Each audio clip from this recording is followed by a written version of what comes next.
जनार्दन संत बोलती वचन तूची तारिता मारिता कळो आलासी निरुता तुका म्हणे काही माझे तिळभरी नाही तूची तारिता मारिता कळो आलासी निरुता महायोग पीठे तटे भीमरथाम वरम पुंडरीकाय दातुं मुनीन्द्रये समागत्य तिष्ठन्तमानन्द कंदम परब्रह्मलिंगम भजे पांडुरंगम जयांचे किरिया स्मरण होय सकळ विद्यांचे अधिकरण तेची वंदो श्री चरण श्री गुरूंचे ते नमस्कारोनी आता मस्तक हे पाय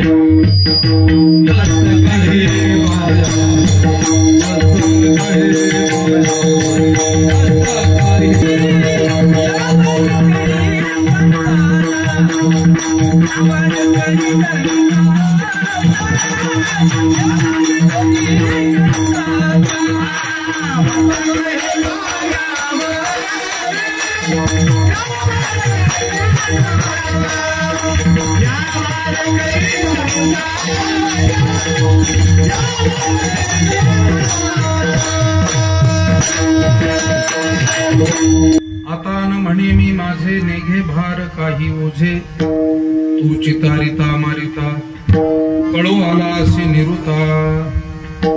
संत श्रेष्ठ जगतवंदनीय जगद्गुरु श्री तुकाराम महाराज यांचा 4 चरणाचा कीर्तन सेवेसाठी निवडलेला हा अभंग जगद्गुरु तुकोबारायांना संत महात्म्यांच्या सहवासात भगवत भक्तीनं नामस्मरणानं साधनेनं ज्या वेळेला आत्मानुभूती परमात्मानुभूती प्राप्त झाली आणि जगत हे संपूर्ण क्षणभंगुर नश्वर आहे अशा पद्धतीचा प्रत्यय आला त्यावेळेचे महाराजांचे हे उद्गार आहेत। महाराज म्हणतात की आता या आपला ज्याच्याशी कायमचा संबंध नाही तात्पुरता संबंध आहे अशा या जगताला मी आणि माझं म्हणणार नाही त्याचा भारही फारसा मी आता घेणार नाही कारण देवा आम्हाला तू कळला आहेस कळो आलासी निरुता तूची तारिता म्हणे अवघा तूची जनार्दन हे संपूर्ण जगत तुझ्याच शक्तीनं व्यापलेलं आहे असं संत महात्म्यांनी आम्हाला वारंवार सांगितलं आणि म्हणून या जगामध्ये आम्ही रिक्त हस्ते येतो रिक्त हस्ते जातो तुका म्हणे काही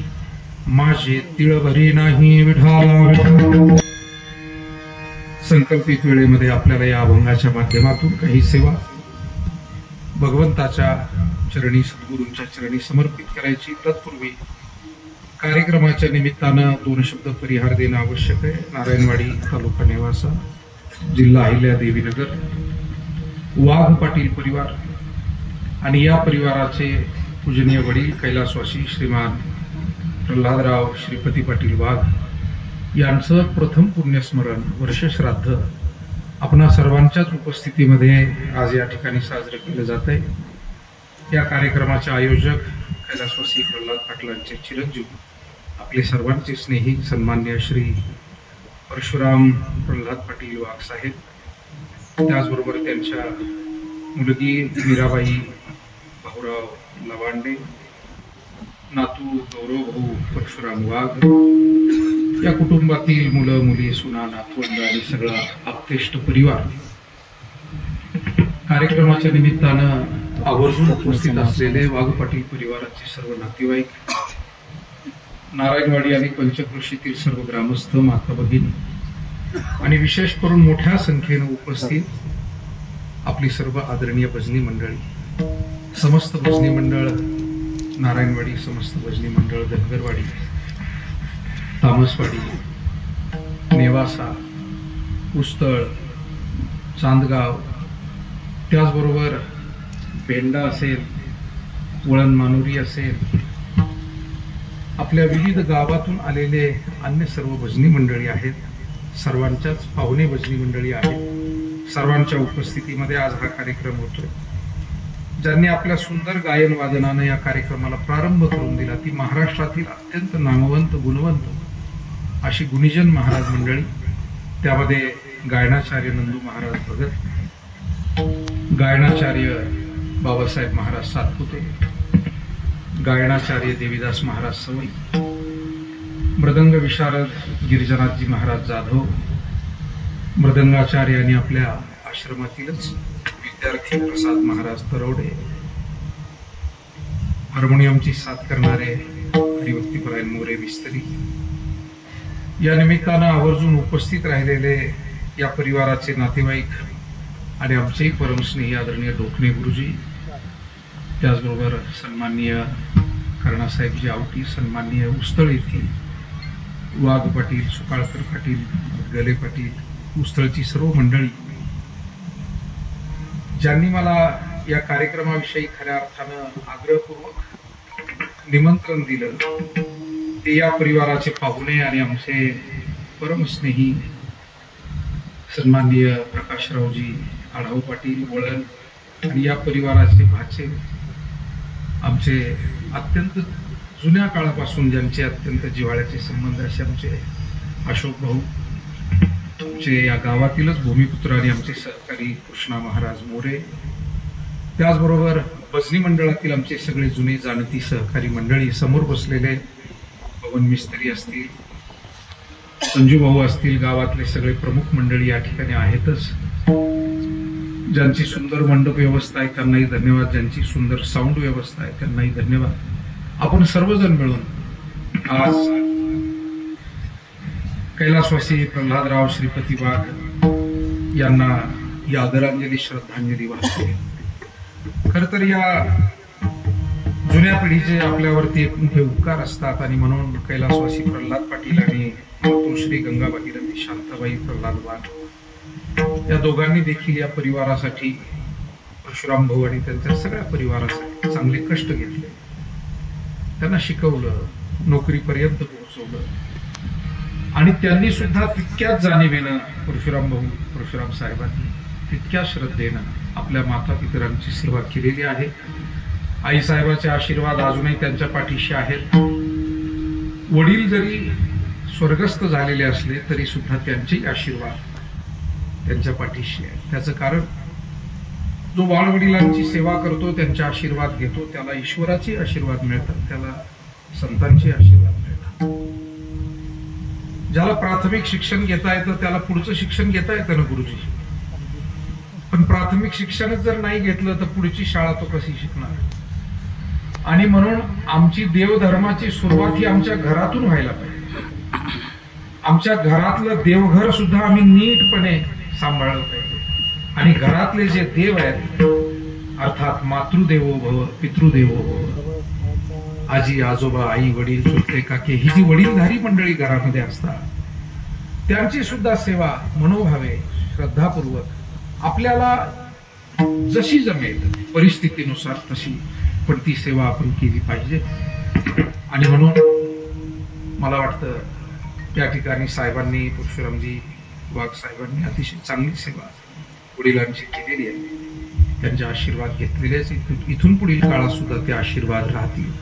कैलासवासी प्रल्हाद पाटलांनी सुद्धा एक आदर्श व्यक्तिमत्व म्हणून या गावामध्ये, पंचकृषीमध्ये, नातेवाईकांमध्ये, भावकीमध्ये आपलं एक चांगलं काम त्यांनी केलं आणि आयुष्यमान परत्वे आपल्यातून आज ते गेलेले असले तरी शास्त्र असं सांगतं की ज्या वेळेला जीवात्मा हा पुण्यकर्म करून परलोकी जातो त्यावेळेला तो ईश्वराच्या सानिध्यामध्ये जात असतो. अंती ते आपणा पाशी न्यारे, धर्मधारी पाठामध्ये आपण म्हणतो ना, परमेश्वर अशा साधकाला आपल्या जवळ नेतो. किंबहुना अधिक साधना जर झाली तर जिवंतपणीच परमात्मा त्याच्या घरी येतो. सुखे येतो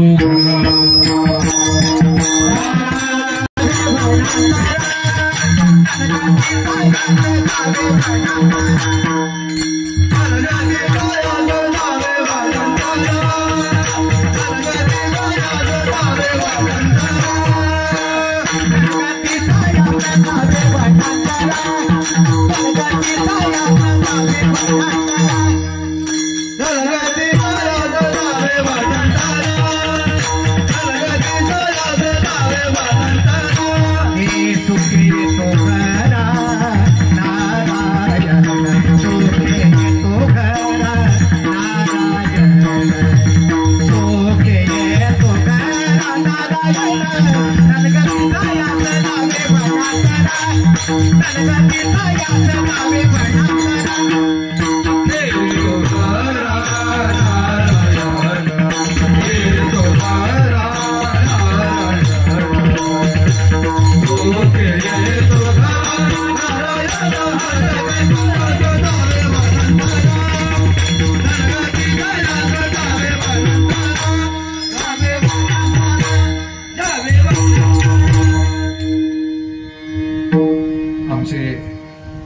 गणेशजी महाराज गायकवाड मगाशी गडबडीमध्ये मी विसरलो, त्यांनी सुद्धा या कार्यक्रमाच्या नियोजनामध्ये अतिशय चांगलं मार्गदर्शन भूमिका या ठिकाणी पार पाडली आणि आपल्या गावचं वारकरी संप्रदायाचं ते भूषण आहे. आजोबांपासून वडील असतील आणि ते असतील ही सेवा चांगली सांभाळत आहेत. परमश्रद्धेय वैकुंठवासी गुरुवर्य बनसी महाराज तांबे यांचं मार्गदर्शन लाभलेलं हे नारायणवाडी गाव आहे.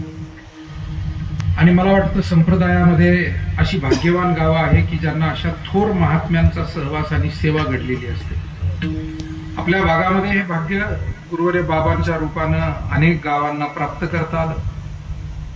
बाबांच्या सोबत 3-3, 4-4 पिढ्यांनी परमार्थ केला आणि त्याचा परिणाम, त्या संस्कारांचा परिणाम आजही त्या गावांमध्ये, त्या कुटुंबांमध्ये आपल्याला दिसून येतो की वारकरी संप्रदायाची परंपरा जतन करण्याचं काम अशी मंडळी करतात. परमेश्वराची खूप मोठी योजनाच असते असं म्हणावं लागेल. प्रत्येक भागामध्ये कोणा ना कोणा संत महापुरुषांना परमात्मा पाठवतो. तुम्ही मला कोणत्या आधारानं म्हणताय तुम्ही की देव संतांना पाठवतो? तुकोबारायांच्या वचनाच्या आधाराने. तुका म्हणे माझं दाढीले निरोपा आणि मार्ग हा सुखरूप. महाराज म्हणतात मला पाठवलंय देवाने. आलो म्हणे तुका मी नामाचा एकंदर सिक्का पाठविला इहलोका. जसं सरकार काही अधिकारी कर्मचाऱ्यांना त्या तालुक्यात, त्या जिल्ह्यात, त्या गावांमध्ये पाठवत असतं आणि मग शेती व्यवस्था, सिंचन व्यवस्था, विद्युत व्यवस्था, शिक्षण व्यवस्था, स्वच्छतेची व्यवस्था, आरोग्याची व्यवस्था, सरकारमध्ये वेगवेगळे विभाग आहे, डिपार्टमेंट आहे आणि नियोजन करून काम करण्याचा प्रयत्न केला जातो.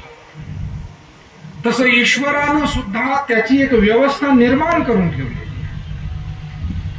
हे आई वडील सुद्धा या बालकाचा सांभाळ करण्यासाठी म्हणून तर केलेली योजना आहे. ही धरणी माता सर्वांना अन्नधान्य देते, सूर्यनारायण सर्वांना जगवतो, प्रकाशित करतो, अनेक प्रकारची ऊर्जा देतो. पाणी हे आपली तहान भागवतं, वायू हा आपल्याला जगवण्याचं काम, त्याच्यात अनेक प्रकारचे वायू, त्यात एक प्राणवायू सुद्धा आहे. सांगण्याचा भाग इतकाच आहे की परमेश्वराची जशी या समाजाला काही भौतिक गोष्टी देण्याची योजना आहे, तसंच सद्विचार देण्याची सुद्धा त्यानं योजना केलेली आहे. संत तेथे विवेका असणे केली. ज्ञानोबारायांनी अनेक उदाहरणं दिली. चंद्र तेथे चंद्रिका, शंभू तेथे अंबिका आणि संत तेथे विवेका असणे केली. संत आहे तिथे सद्विचार आहे. अजूनही जगामध्ये सद्विचार हा कुठेही दुकानामध्ये विकत मिळत नाही असं काही म्हणता येत नाही. आजारी पडल्यावर अनेक गोष्टी माणसाला शरीरामध्येही घालतायत. रक्त कमी पडलं रक्त घालतात, प्लेटलेट कमी पडल्या प्लेटलेट सुद्धा घालतात. 10-20 वर्षापूर्वी या प्लेटा काय लेट काय काही माहितच नव्हतं. पांढऱ्या पेशी कशाला म्हणतात, लाल पेशी, लोक ठणठणीत जगत होते, आनंदात चालू होतं. जसजसे दिवस पुढे जात आहेत एका बाजूला प्रगती दुसऱ्या बाजूला अधोगती. विठाला याही काळामध्ये आपल्याला जगायचंय, आनंदाने जगायचंय आणि म्हणून ही अधोगती टाळायची असेल तर चांगले संस्कार आपल्या कुटुंबामध्ये ठेवावे, चांगले विचार ठेवावे. स्त्री पुरुष तरुण वृद्ध सर्वांनी संयम ठेवावा. चांगले विचार, चांगले संस्कार, संयम, शहाणपण याच गोष्टी आपलं आरोग्यही चांगलं ठेवतील, आपला प्रपंचही त्यातून चांगला होईल आणि जीवनही. अनेक अडीअडचणी येत राहतात जीवनात, पण त्या अडीअडचणीतून पार पडण्यासाठी सुद्धा आपल्याला या सद्विचाराची, संयमाची, शहाणपणाची मदत होईल. वेडेपणानं जगात कोणाचं चांगलं झालं म्हणून शहाणपणाला महत्व आहे की नाही, उतावीळपणानं कोणाचं भलं झालं म्हणून संयमाला महत्व आहे की नाही, अविचारानं कोण सुखी झाला असं इथं जगातल्या कोणी उठून सांगावं माईक वरती की अविचार हा श्रेष्ठ आहे आणि मी तुम्हाला आज अविचार द्यायला आलो. लोक जोड्यानं म्हणतील, लोक म्हणतील एवढ्यासाठी मंडप घातला का, एवढ्यासाठी माईक लावला, एवढ्यासाठी आम्ही तोला मुलाची शहाणी सुरती माणसं तुमच्या पुढे बसलो. अविचाराची प्रतिष्ठा नाही आहे मायबाप हो, सद्विचाराची प्रतिष्ठा.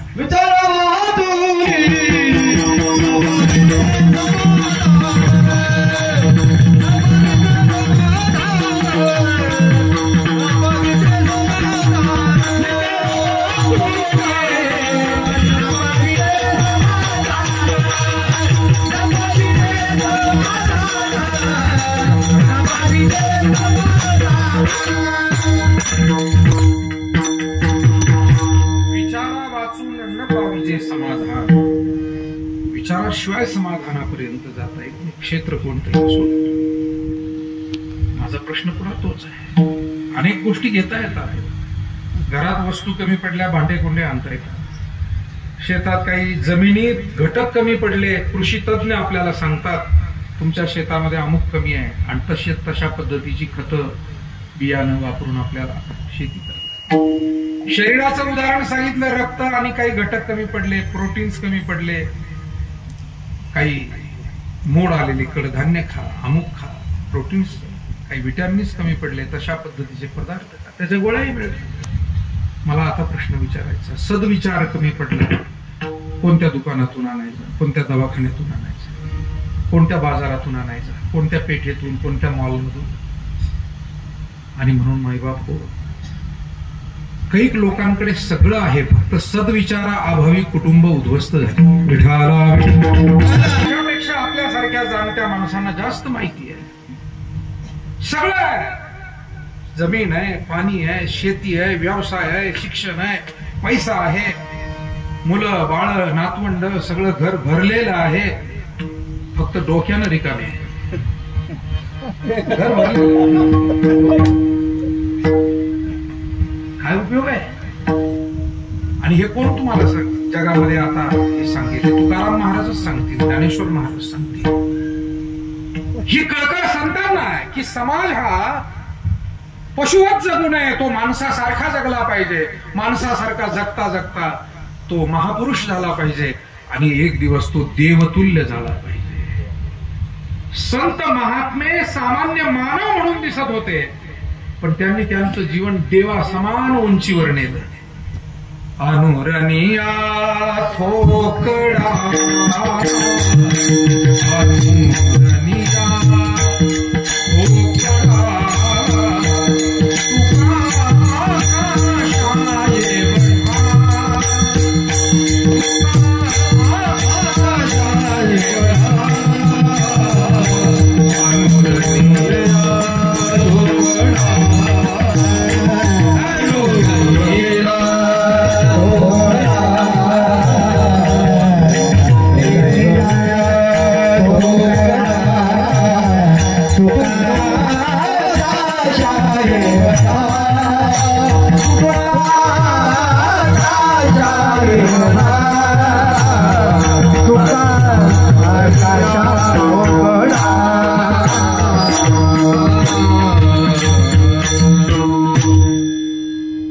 अनुरेणुया किंवा अनुरणिया थोकडा, तुका आकाशा येवढा, ही इतकी उंची संत महात्म्यांना का प्राप्त झाली?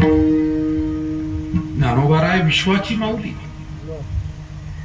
सर्व संतांनी त्यांना माहुली म्हटलं, मायबाप म्हटलं, साधकाचा मायबाप, दरुशनी हरेता. आणि म्हणून तुमच्या आमच्याकडून सुद्धा महात्म्यांना ही अपेक्षा आहे की आपण देव समान झालो पाहिजे, निदान माणसातील सत्पुरुष म्हणून जगलो पाहिजे, नाही जमलं निदान मरेपर्यंत माणूस म्हणून तरी जगलो पाहिजे. आपल्याला कोणी पशुची उपमा देता कामा नये. नाही तर काही माणसं पारण्याला बस म्हणलं बसतच नाही, दिंडीला चाल म्हणलं येतच नाही, भजनाला येऊन बस म्हणलं बसतच नाही, कीर्तन ऐकायला ये म्हटलं येतच नाही. शेवटी लोक म्हणतात बैल आहे बैल. काय म्हणतात लोक? मी म्हणत नाही, मी तुमचे शब्द सांगतो.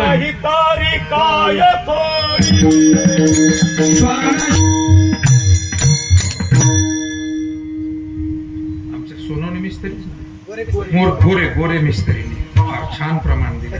भेंड्याचे आमचे सहकारी नाही तरी काय थोडी श्वानशु करे बापुडी. माणसाजवळ जरा काही सेवा सत्कर्म सद्विचार नसेल तर ज्ञानेन हीन पशुही समान. हा ज्ञानहीन जीवन हे पशुतुल्य जीवन आहे. म्हणून तुमच्यासारख्या समाज माणसांना समाजामध्ये आदर मिळतो, प्रेम मिळतं. त्याचं कारण आहे आपण आई वडिलांची सेवा करताय, आपण समाजाच्या सुखदुःखामध्ये जाताय, आपण काही ना काही देव धर्म परमार्थासाठी योगदान देताय. अशी स्त्री पुरुष असे असंख्य परिवार आहे आणि ते समाजामध्ये आजही सन्मानाला आदराला पात्र आहे. मला वाटतं मानवी जीवनामध्ये 3 गोष्टी आपल्याला जरूर मिळवायच्या आणि त्या मानवी जीवनातच मिळवता येतात. काय काय मिळवायचंय? एक तर जीवनामध्ये सत्कर्मातून समाधान मिळवायचंय. सत्कर्म, भक्ती, सेवा याच्यातून समाधान मिळवायचं. दुसरी गोष्ट, आपण केलेले पुण्यकर्म, परोपकार याच्यातून सन्मानही. आपली इच्छा असावी सन्मान मिळवण्याची असं अजिबात नाही. अध्यात्म त्याला परवानगी देत नाही. मान इच्छितो अपमान पावे असं म्हटलेलं आहे. पण तरी सुद्धा आपण जे पुण्य परोपकार कराल त्यातून सन्मान मिळतो, समाधान मिळतं आणि शेवटी सद्गती मिळते. आणखी एक अशाच संबंधाचा एक दोहा आहे. संत संगत के 3 गुण है, हर कोई लागत पाव, खाने को मिष्ठान मिले, आखिर वैकुंठ जाओ. संत संगति के 3 गुण है, हर कोई सम्मान मिले, समाधान मिळे, आखिर वैकुंठ जाओ, सद्गती मिळे. आणि मला वाटतं मानवी जीवनात यापेक्षा आणखी काय मिळवायचं नाही. यापेक्षा अन्य काहीही मिळालं नाही. या 3 गोष्टी नाही मिळाल्या तर सगळं व्यर्थच आहे ना.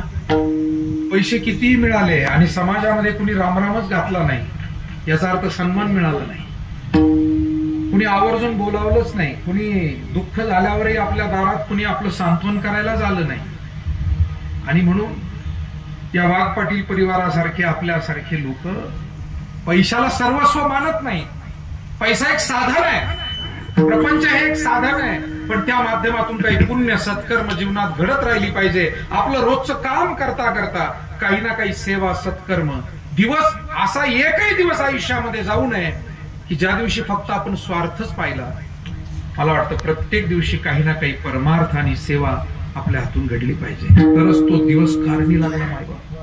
विद्यार्थ्याचा असा एकही दिवस जाऊ नये की त्यानं काही वाचन केलं नाही, काही लिखाण केलं नाही, काही पाठांतर केलं नाही, नाहीतर त्याचं व्यर्थ गेला दिवस. जर काहीच वाचलं नाही, ऐकलं नाही, पाठ केलं नाही. तसं तुमच्या माझ्यावरती, इथे जन्माला आलेल्या प्रत्येक स्त्री पुरुषावरती जबाबदारी. असं कोणी म्हणेल की देवधर्म करण्याची जबाबदारी फक्त धार्मिक लोकांवरच आहे आणि बाकीच्यानं कशाला जन्माला घातलं देवाने? काही टाइमपास म्हणून जन्माला? इथे जो आलाय त्याला प्रत्येकाला तुका म्हणे येथे भजन प्रमाण. काय थोरपण जाळावे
समर्पक प्रमाण दिलं. आणि म्हणून कीर्तनकाराला साथसंगत करणारी पाठांतराची माणसं लागतात. कारण कोण विषय कसा चालू असेल आणि त्याला दुर्मिळ समर्पक अशी प्रमाण नेहमीची 10-5 प्रमाण सगळ्याच्याच पाठ असतात. संसार दुःख मूळ चहूकडे आता हे 10-5 सगळ्याच्या पाठ आहे. पण 10-5 ग्रंथाचं आकलन चिंतन ज्यांनी केलं अशी माणसं जेव्हा उपस्थित असतात त्यावेळेला कीर्तनकाराच्याही माहितीमध्ये ज्ञानामध्ये भर पाडली जाते अशी ही माणसं असतात. कीर्तनकार म्हणजे काही सर्वज्ञ असतोय का? तो एक सेवक असतो, सामान्यच असतो, आणि त्यानं तसं मानलं पाहिजे. त्यानं समोरच्याच्या ज्ञानाला गुणाला किंमत दिली पाहिजे. विठाला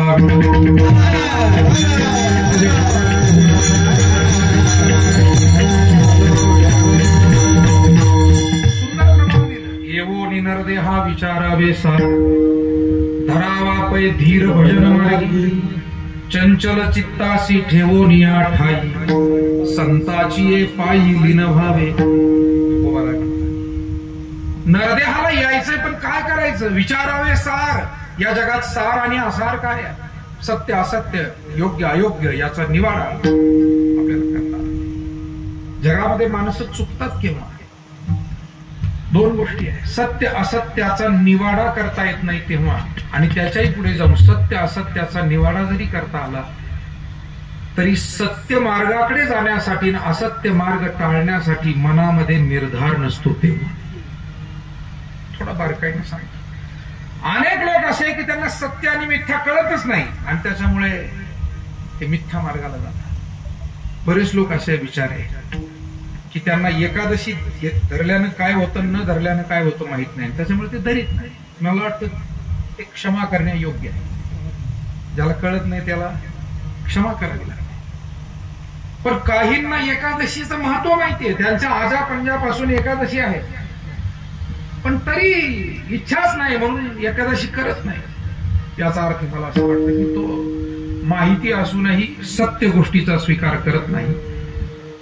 आणि म्हणून येवोनी नरदे हा विचारावे सार, धरावा पै धीर भजन मार्गी. भजन मार्गामध्ये धीर धरावा लागतो असं महाराज म्हणतात. तेव्हा मानवी जीवनामध्ये आपल्याला सद्विचाराची गरज आहे. आणि सद्विचारातून काय करायचंय? या जगामध्ये आमचं कर्तव्य काय? आम्ही काय घ्यावं, काय टाकावं याचा बोध आम्हाला झाला पाहिजे. कारण या जगामध्ये सत्य आहे आणि मिथ्याही आहे. आणि गमतीचा भाग असा आहे, जे मिथ्या आहे ते सत्य प्रतीला येतं. हा मायेचा प्रभाव आहे. आपल्याला पांडवांनी विश्वकर्मांच्या हातून निर्माण केलेली मयसभा माहिती आहे. मयसभा, कौरव आले होते तिथे.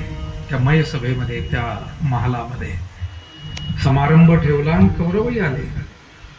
परंतु तिथे आल्यानंतर त्यांना नेमकं काही सुचेना. त्याचं कारण एकूण त्याची रचना त्या मयसभेची अशी केलेली होती की तिथे चकवा दिलेला होता. चकवा अनेक ठिकाणी असा चकवा असतो. भुलभुलैया असे काही खेळ असतात. चकवा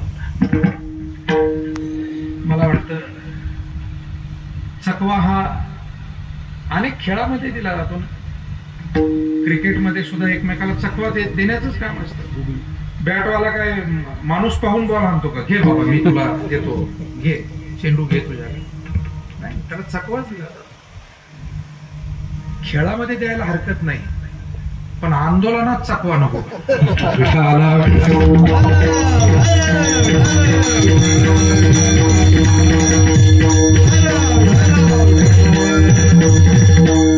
हल्ली जी काही परिस्थिती, वेगवेगळे सामाजिक राजकीय ध्येय धोरण, आणि त्याच्यात हे काय विनाकारणच समाजासमोर वाद निर्माण करणं, विनाकारणच काहीतरी कोणाच्याही मनात रात्रीतून काही येतं आणि लाखो लोक भरडले जातात.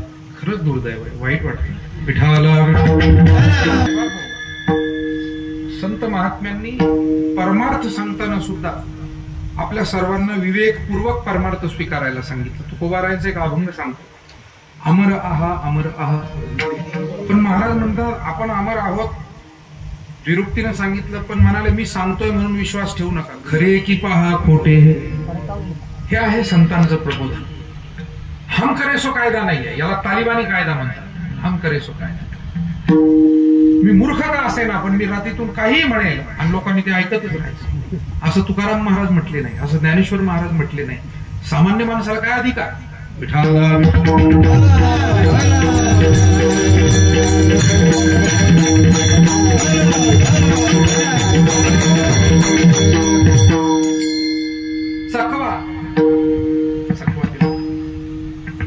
आणि नेमकं जे आहे ते समजत नाही. कौरव जेव्हा माय सभेमध्ये आले त्यावेळेला त्यांना पाणी दिसलं. अरे अरे अरे, पाणी आहे, पाणी. आणि मग त्याने आपलं असं ते पितांबर ती कापडं अशी सावरली, वर धरली, पाण्यात भिजायला नको, आणि मग चालायचा प्रयत्न केला. तर पाणी नव्हतंच, ती जमीनच होती. पण ते अशा पद्धतीनं काचेचं म्हणा, काही म्हणा, असं काही सुंदर ते बनवलेलं होतं की पाणी भासत होतं. आणि थोड्या वेळानं पुढे गेले. पुढे त्यांना आता वाटलं चांगला रस्ता आहे, धोपट आहे, म्हणून ते जरा बिनधास्त चालायला लागले. तर पाण्यात मला वाटतं हा चकवा कौरवांनाच बसलेला नाही, आपण सगळेजण या चकव्यातून जातो. भलं म्हणून कधी कधी एखादं काम स्वीकारावं तर ते काम भलं निघत नाही, त्याच्यात वाईट अनुभव येतो. भलं म्हणून एखादा संबंध करावा, त्याच्यात खोट निघते. भलं म्हणून एखादा मित्र जोडावा, तो अडचणीचा ठरतो. आता हल्ली तर महाराष्ट्रात कोण कोणाचा मित्र कालपर्यंत होता आणि कोण कोणाचा 2 दिवसात शत्रू झाला काही कळायला तयार.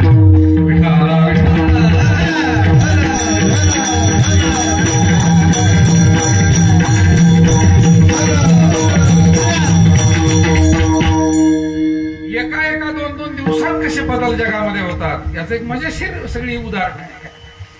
मला सांगायचं तिथंच आहे की हा चकवा आहे आणि हा आपल्यालाही बसतो. म्हणून आपण आपली सत्सद विवेक बुद्धी जागी ठेवा. प्रत्येक वेळी समाजकारण असो, धर्मकारण असो, आपलं जीवन असो, आपलं आरोग्य असो, आपला प्रपंच असो, आपण आपली विचारशक्ती वापरून योग्य निर्णय जेवढे आपण घेऊ तेवढं जीवन आपलं सुखाचं होतं. काही निर्णयामध्ये आपल्याला तोटा झाला तर चालेल, पण आपल्याला दुःख होता कामा नाही. सांगतो आपल्याला, तोटा झाला चालेल पण दुःख होता कामा नाही. आपण तोट्याला घाबरू नये, पण दुःखाला घाबरलं पाहिजे, अपकीर्तीला घाबरलं पाहिजे. तुका शहानिया तवच जी आवे, जव अपकीर्ती अंगाना पवे. माऊली म्हणतात शहाण्या माणसाचं जीवन तोपर्यंत धन्य आहे, योग्य आहे. आणि निर्णय यासाठी विचारांचा लागतो, आणि विचारपूर्वक घेतलेले निर्णय. तेव्हा कौरव पाणी आहे तिथे पडत होते, आणि जिथे जमीन दिसत होती तिथे पाणी असायचं, जिथे पाणी असायचं तिथे जमीन दिसायची. अशा पद्धतीचा मयसभेमध्ये अर्थात द्रौपदी हसली आणि एक शब्द बोलून गेली. म्हणतात आंधळ्याची मुलं आंधळी. सगळ्याला माहिती आहे हा इतिहास. आणि शेवटी त्या एका शब्दानं महाभारत घडला. महाभारत घडण्यामागे, महाभारताचं युद्ध घडण्यामागे, संघर्ष घडण्यामागे जी अनेक कारणं होती त्याच्यातलं हेही एक कारण होतं. मुद्दा इतकाच आहे की आपल्याला सुद्धा या संसारामध्ये ही माया आहे, मायेने निर्माण केलेले जग आहे. दैवी हे श्याम गुणमयी मम माया दुरत्य मामे वै प्रपद्यन्ते मायामेतां तुरन्ति ते.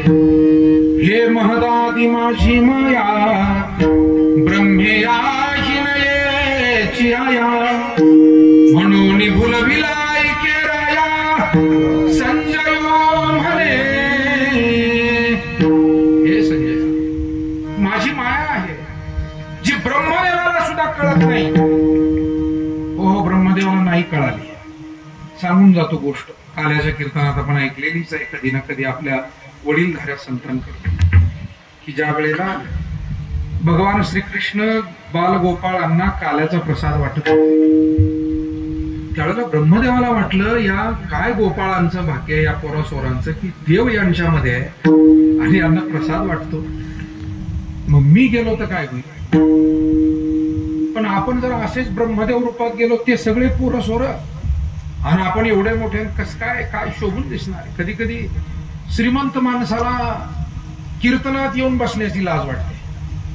आपला भाग त्याला अपवाद आहे. आपली सगळी माणसं कीर्तन प्रेमी आहे, पारायण प्रेमी आहे, भजन प्रेमी आहे. पण काही भागामध्ये अजूनही लोकांना त्यांना असं वाटतं आपण तमाशातच शोभतो, आपण कीर्तनात शोभत. हा गैरसमज अजून अनेक लोकांचा गेलेला नाही. विठाला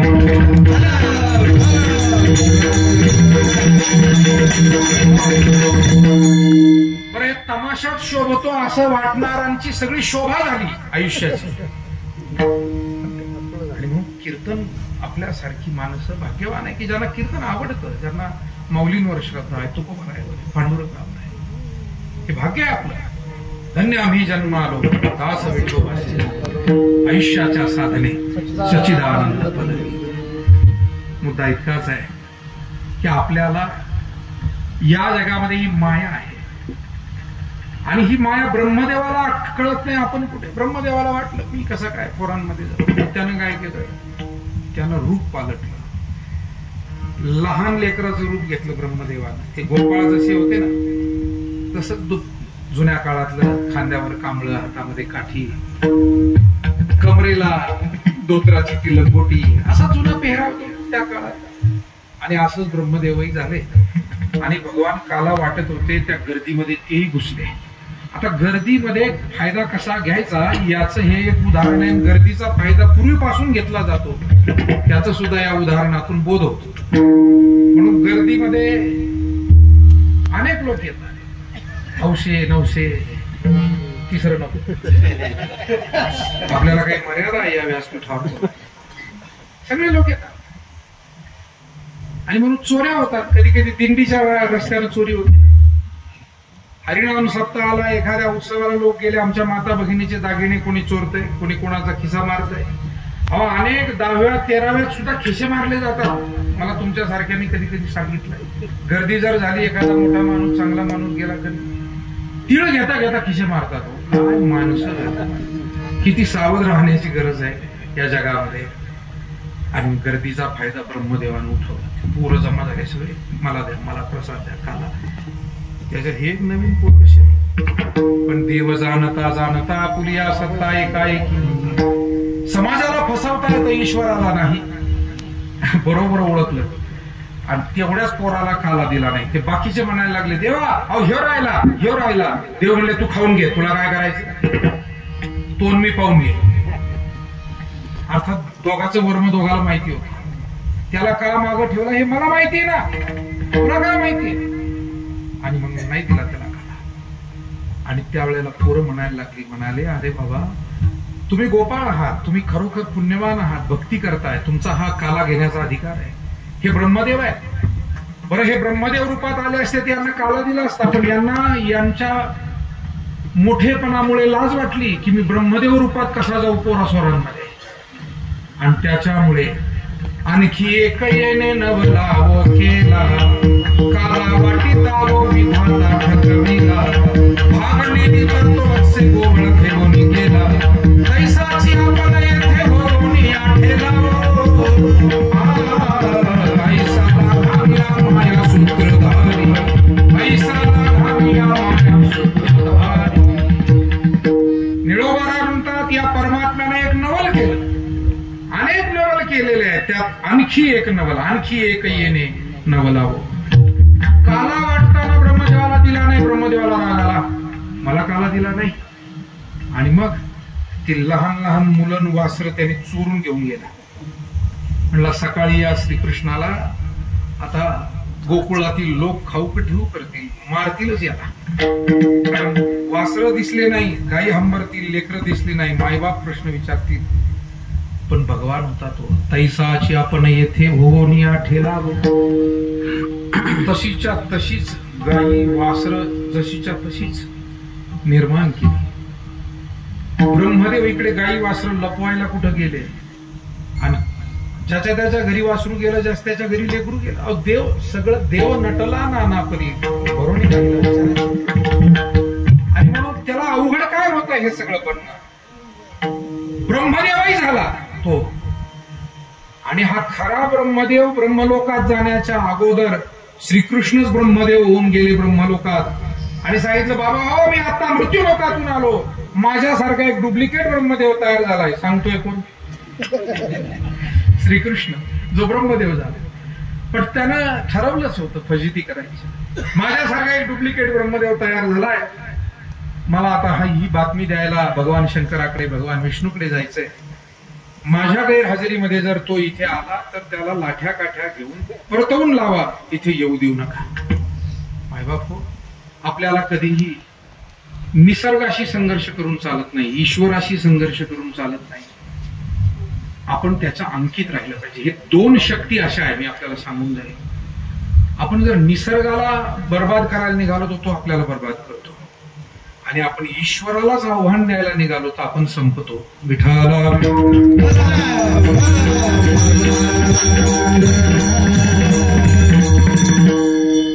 मला कीर्तनात मर्यादित वेळ आहे म्हणून मी अधिक कोणकोणत्या विषयावर बोलू. विषय अनेक पुढे येतात, एकातून एक. पण हा जगाचा इतिहास सांगतो. ज्यानी ज्यानी निसर्ग आणि ईश्वर या दोन्ही व्यापक शक्ती आहे. आईन्स्टाईननं म्हटलं होतं की अणुरेणूच्या रूपाने निसर्गामध्ये फार मोठी शक्ती व्यापलेली आहे आणि त्या शक्तीला नेहमी नियमितपणाने व्यवस्थितपणे हाताळून उपयोगात घ्या. तिच्याशी संघर्ष करू नका, नाहीतर ती तुम्हाला उद्ध्वस्त करेल. आणि म्हणून आईन्स्टाईननं अणूचा शोध लावला तेव्हा अणुबॉम्ब बनवा असं सांगितलं नव्हतं. मिसाईल बनवा, अणुबॉम्ब बनवा असं सांगितलं नव्हतं. त्यानं अणुऊर्जा बनवा, त्याच्यातून विद्युत निर्माण करा, फॅक्टऱ्या चालवा. पण जगामध्ये असं आहे, जी काही वस्तू निघेल ना त्याच्यातून सदुपयोगापेक्षा दुरुपयोगच पहिला केला जातो. माणसं कशाचा उपयोग काय करतील याचा काही ताळमेळ काय. अहो कधी कधी गुळ फोडायला टाळाचा उपयोग करतात. आमचे हे टाळ तरी एखादा नवखा राहतो तो करतो. काही तर सुपारी खाणारे पूर्वीची म्हातारे पाहिले होते, हळूच अशी माग सुपारी फोडायची. आता हा काही टाळाचा उपयोग आहे. आपण दुरुपयोग करतो. चला एक छोटस उदाहरण त्याचं दिलं. हल्ली मोबाईल वगैरे याचा सुद्धा अतिरेकी उपयोग, दुरुपयोग. कामासाठी उपयोग भरपूर होऊ शकतो, केलाही जातो, पण अतिरेकी उपयोग हा घातक ठरतो. विठाला विठा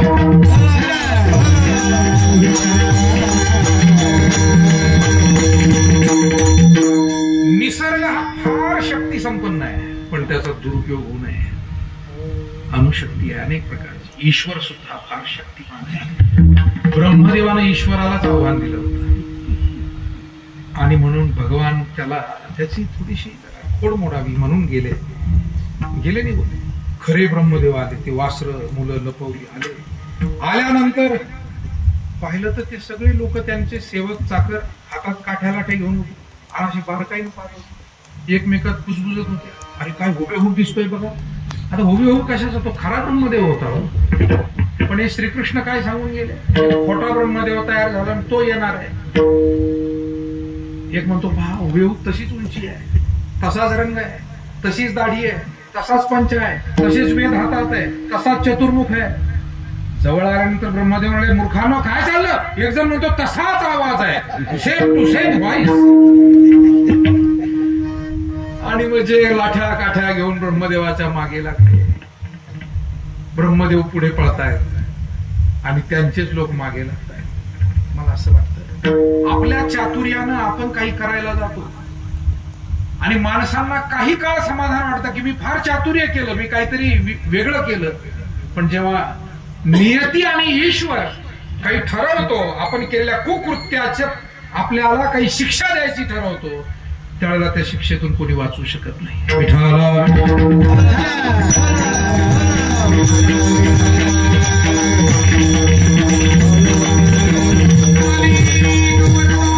मायावी काय आहे हे समजण्यासाठी उदाहरण सांगितलं.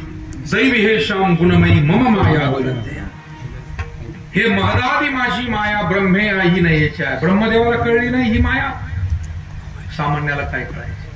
ब्रह्मादिका पार उल्लंघवे सामर्थ्य असा हा संसार समुद्र आहे, ही माया आहे.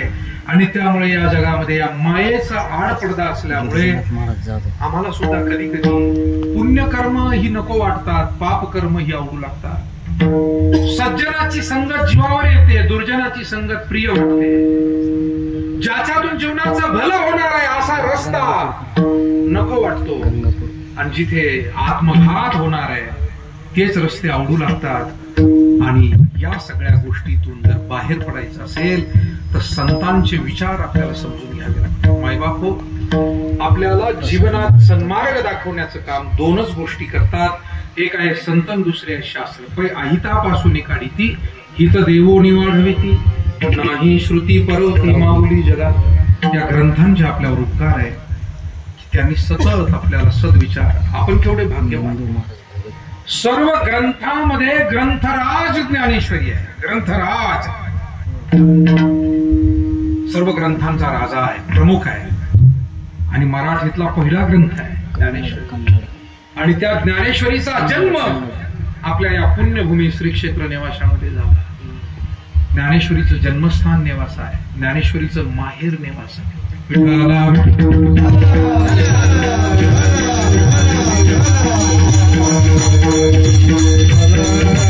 म्हणून हा ग्रंथारावो म्हणून हा ग्रंथराव अशा पद्धतीने त्याला ग्रंथराव म्हटलेला आहे, ग्रंथराज म्हटलेला आहे. आणि म्हणून आपण हा विचार आपल्या अंतःकरणामध्ये धारण करणं फार आवश्यक आहे. मुद्दा इतकाच आहे की ज्यावेळेला आपण ज्ञानेश्वरीचं चिंतन करू, गाथेचं चिंतन करू, संत विचारांचं करू, त्यावेळेला सत्य आणि मिथ्या हे कळेल. मायेचा आडपडदा हळूहळू दूर होईल. पै संतास व्यवस्था, गुरुचरण उपासिता, अशा पद्धतीने संतांजवळ बसून वैराग्ययुक्त अंतःकरणानं आपल्याला काही विचार समजून घेता आले तर मग आपल्याला मी कशाला म्हणायचं, माझं कशाला म्हणायचं हे कळेल. अहो, मी आपण शरीराला म्हणतोय, पण ही माया आहे. हिरती माईके दुःखाची जनिती. आणि माझं ज्याला म्हणतोय ते तात्पुरतं आहे. तुकोबाराय म्हणाले, महापूर यावा आणि महापुरामध्ये लाकडं वाहत यावी, आणि लाकडं वाहता वाहता ती एकत्र यावी. पुत्र पत्नी सहोदर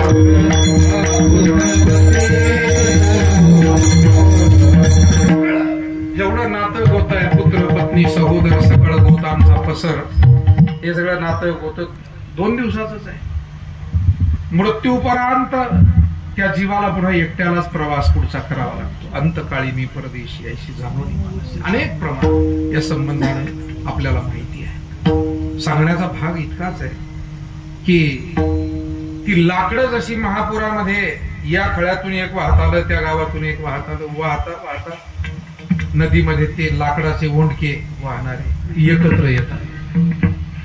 आणि काही खडक आला, काही अडथळा एक मध्ये आला तर ते पुन्हा दूर जातात. हे जीवन हे असंच आहे. हे सगळे आत्मे काही काळापुरते 10, 20, 50, 60, 70, 100 वर्ष एकत्र प्रवास, पुन्हा ज्याचा त्याचा एक लाट येता आता पुन्हा नाही भेट. माडगुळकरांनी फार छान पिढाला धुक्याची होते सागरात भेट.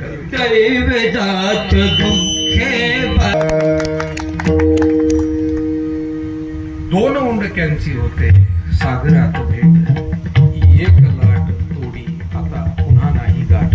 ही आयुष्याची वस्तुस्थिती आहे, वस्तुस्थिती आहे. पती पत्नीच्या रूपानं, मायबाप भावा भावांच्या रूपानं, भाऊ बहिणीच्या रूपानं, वेगवेगळ्या नात्यांच्या रूपानं मायबाप खूप काही काळ ही भेट आहे. आणि म्हणूनच आपल्याला ते जपायचंय नातं. एकमेकांना प्रेम देणं, आपुलकी देणं, स्नेहभावानं वागणं, सहकार्य बुद्धीनं वागणं. कारण हे दिवसामागून दिवस सरत चाललेले आहे. प्रत्येक जण आपण मृत्यूच्या दिशेनं एक एक क्षण, एक एक तास, एक एक दिवस असं जवळ चाललेलं आहे. आयुष्य जात आहे पहा, काळ जपत असे महा, स्वहिताचा घोरवाहा ध्यानी रहा. एकदा एक माऊली जात्यावर गळत होती आणि कबीर तिथून चालले होते. कबीरांनी ते जातं पाहिजे मध्यम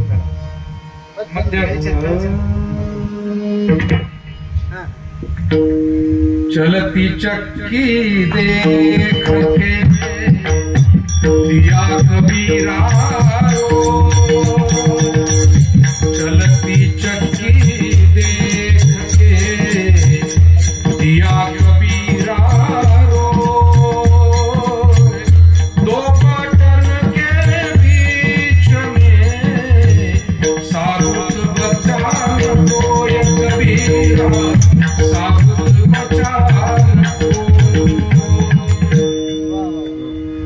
चलती चक्की देख के दिया कबीरा रोय. पूर्वीच्या काळी चक्की काही याच्यावरची नव्हती, विद्युतची नव्हती, इंजिनाची नव्हती. हातावरच जात, त्याला हिंदीमध्ये चक्की म्हणतात आणि मराठीमध्ये आपण त्याला काय म्हणतो, जात. कुठंच जात नाही तरी पण त्याचं नाव काय ठेवलं, जात. विठाला विठ्ठल कारण लागले.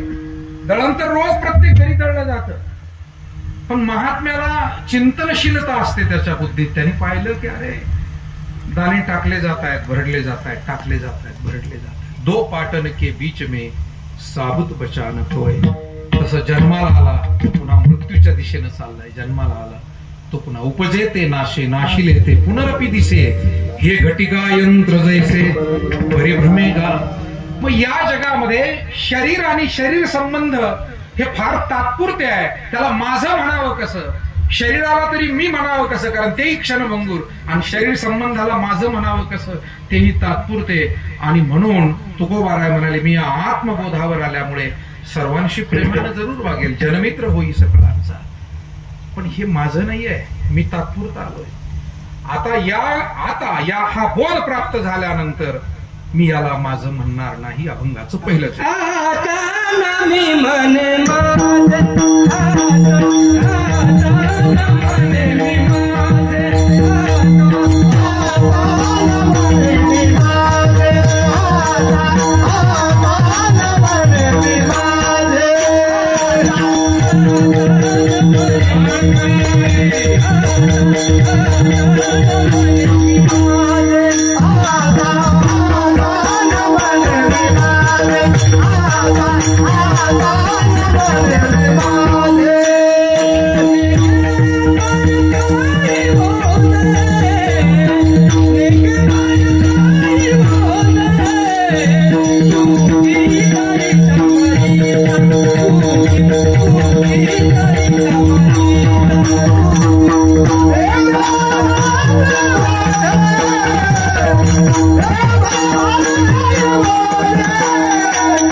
समजलेलं आहे.